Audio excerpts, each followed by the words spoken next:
Assalamualaikum warahmatullahi wabarakatuh. Kami akan membawa perbincangan mengenai dua surah yang terdapat di dalam Al-Quran.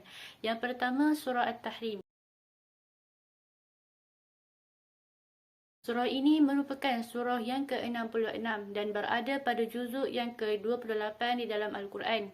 Ia tergolong di antara surah Madaniyah dan terdiri daripada 12 ayat. Ia dinamakan At-Tahrim kerana diambil dari lafaz tuharrimu pada ayat pertama yang membawa maksud mengharamkan.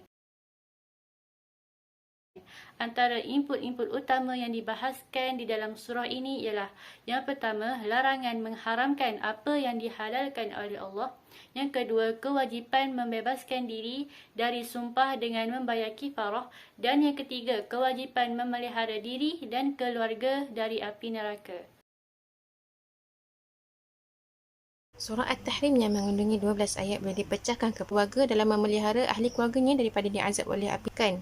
Rujukan kebohongan.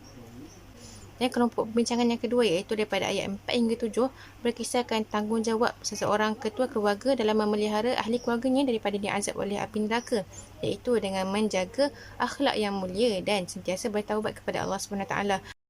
Seterusnya, kelompok perbincangan ketiga iaitu daripada ayat 8 hingga 9 berkenaan dengan memerangi orang-orang kafir dan munafik, iaitu dengan bertindak keras terhadap mereka, terhadap tutur kata dan pujuk dayu mereka yang melibatkan urusan agama.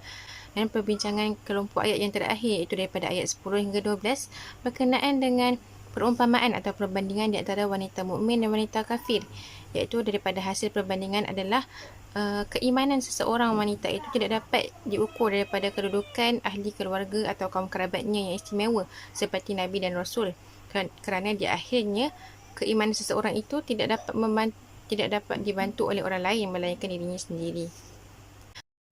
Secara keseluruhannya, surah At-Tahrim ini mengisahkan dua topik besar, iaitu berkenaan dengan keimanan seseorang kepada Allah SWT dan ketakwaannya yang melibatkan urusan ibadat dan akidah.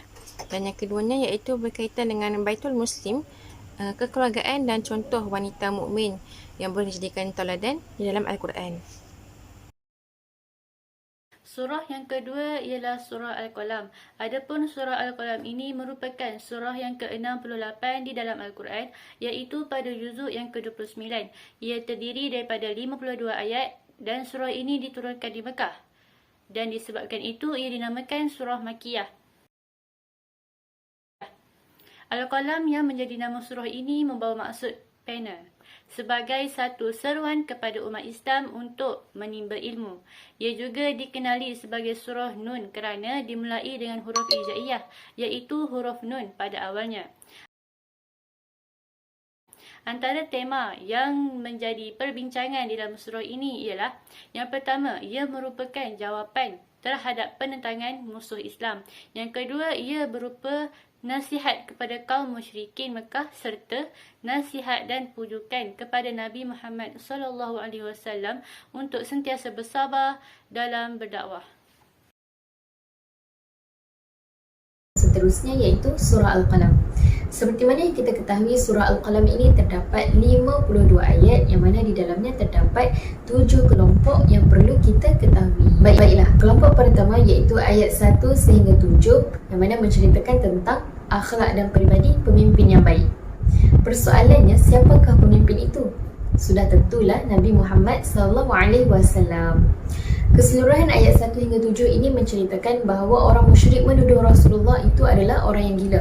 Kemudian Allah berfirman bahawa Rasulullah tidaklah seperti yang dikatakan oleh orang-orang musyrik.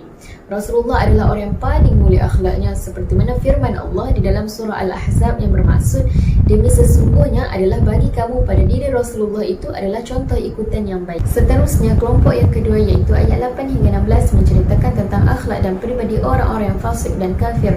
Mereka inilah yang suka mencaci, menyebarkan fitnah untuk memecah belahkan orang ramai serta menghalang amalan-amalan kebaikan. Kerana itulah Allah berfirman di akhir ayat 16 ini, orang-orang yang bersifat demikian akan didedahkan dengan kehinaan. Kami, yakni Allah, akan tandakan di atas hidungnya yang berupa belalai. Kemudian, kelompok yang ketiga iaitu ayat 17 hingga 32 menceritakan tentang kisah tuan kebun yang fasik.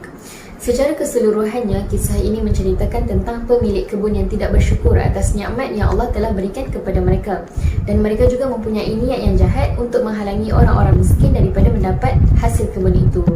Maka Allah menurunkan bala bencana dengan merosakkan kebun itu, dan tiada siapa pun dari kalangan mereka yang boleh mengambil manfaat daripada kebun itu.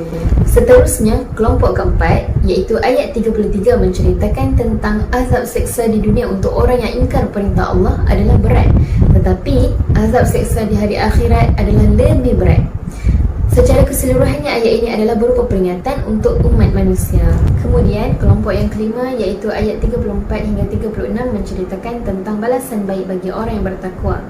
Firman Allah di dalam surah Al-Qalam ayat 34 yang bermaksud, sesungguhnya bagi orang-orang yang bertakwa disediakan syurga yang penuh kenikmatan di sisi Tuhannya.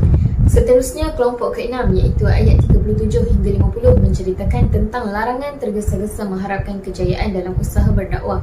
Secara keseluruhannya, ayat ini memberi nasihat kepada Rasulullah SAW agar tidak menjadi seperti kisah Nabi Yunus AS yang mana berputus asa dalam menyampaikan dakwah kerana kaumnya yang tidak mahu mengikut ajarannya untuk beriman kepada Allah Subhanahu Wa Taala. Akhir sekali, kelompok yang ketujuh iaitu ayat 51 hingga 52 menceritakan tentang Al-Quran merupakan kitab suci dan peringatan kepada seluruh umat manusia.